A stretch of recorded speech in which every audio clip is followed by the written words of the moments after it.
چیخ کی آواز میری داہنی سمت سے ابری تھی۔ میں دوڑ کر اس طرف کو لپکا، کیا دیکھتا ہوں ایک موٹا سا ادھیڑ عمر گورا جس کے ہمراہ میں نے ایک جوان خوبصورت سی لڑکی اور بونے کو دیکھا تھا۔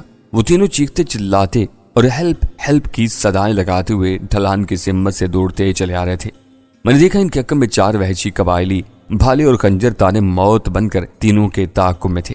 تبھی میں نے ایک جست بھری اور ان کے راستے میں آ گیا۔ وہ مجھے دیکھ کر بری طرح ٹھٹکے۔ میں پستول نکال چکا تھا جس میں فقط 2 ہی گولیاں تھیں۔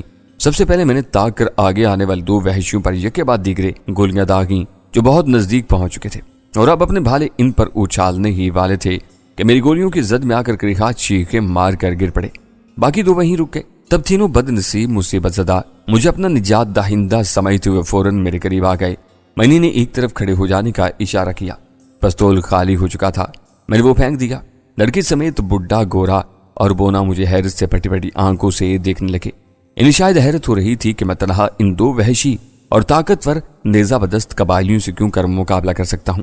وہ دونوں قبائلی میرے ہاتھوں اپنے ساتھیوں کا انجام دیکھ کر وحشیانہ انداز میں چیخیں مارتے ہوئے میری جانب لپکے۔ ایک نے بھالا بھی تاک کر میری جانب اچھالا۔ میں نے فوراً جھکائی دی۔ بھالا ایک درخت کے تنے میں پوست ہو گیا۔ اس نے مجھ پر چھلانگ لگا دی۔